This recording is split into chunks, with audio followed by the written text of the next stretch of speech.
I was very enamored by the fact that, according to reports, President-elect Trump spent less than half the money that Kamala Harris had spent.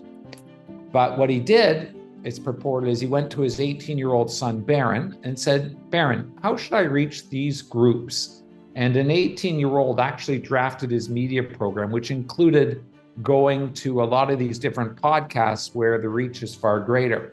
And so I think of now applying these same principles, still to this day, adaptation by executives of regular social media has not moved a lot.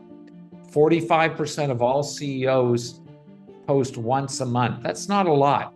70% of CEOs and executives participate regularly in social media. Now, LinkedIn's a bit of an anomaly.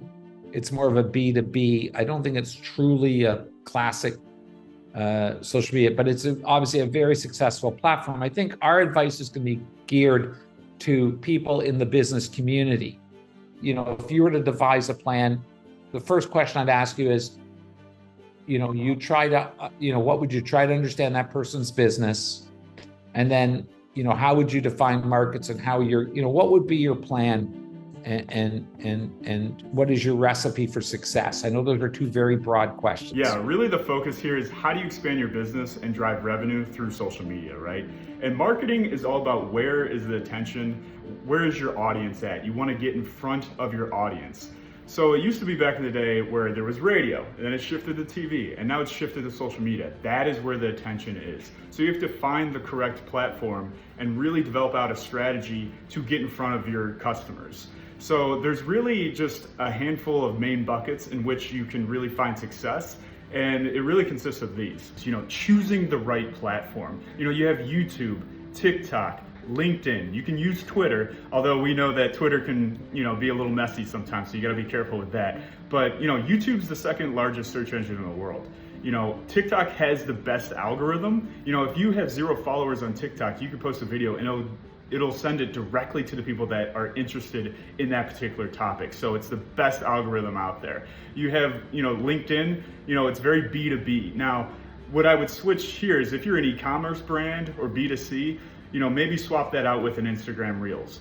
That's the play here, is where's your audience and find the best avenue to get in front of them. The next step is really just developing out the video content strategy. And I say video because majority of the world are visual learners. And when you also look at the algorithms of the social media platforms, you're gonna see that they're pushing out video content a lot further. It's reaching a lot more people. And before you even film yourself and go out and push content, you gotta figure out what you wanna talk about, right? So to do some research on topics, you just go on to search engines like Google and look up different articles, topics, FAQs. A little hack and trick here is when you type something into the search engine, you can see the people also asked section. This is a great area in which you can see what is frequently being asked about the topic. And then also you can use ChatGPT. It can develop out, a content plan in which topics you can talk about on a particular industry.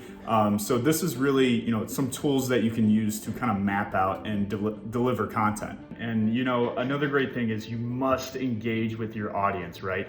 Now, unlike TV, where it's one direction, the TV was talking to the audience. Social media, you can converse with them, through comments or DMs. You can really build that relationship and connect with them and develop a customer list. And, next is, you gotta be consistent, right? Now, we're all good. We can post a video 1 week, 2 weeks, but what do you do in week 3, 4, 5?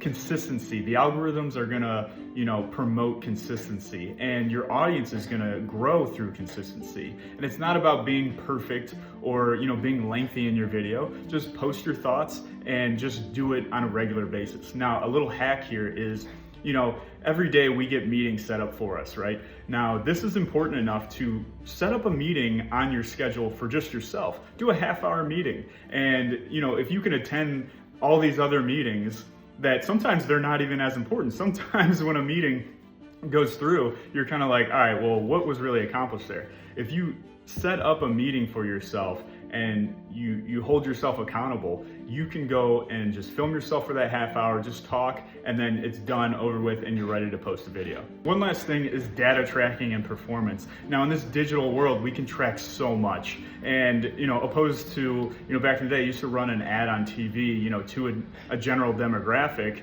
and you didn't know if you had their attention. You didn't know if they had it on mute. You didn't even know if they were in the room, right? So the biggest thing is, with posting a video organically or through advertising, you can really track and see the whole buyer's journey. You can see who viewed it, if they clicked through, and then you can track all the stuff onto the website, right?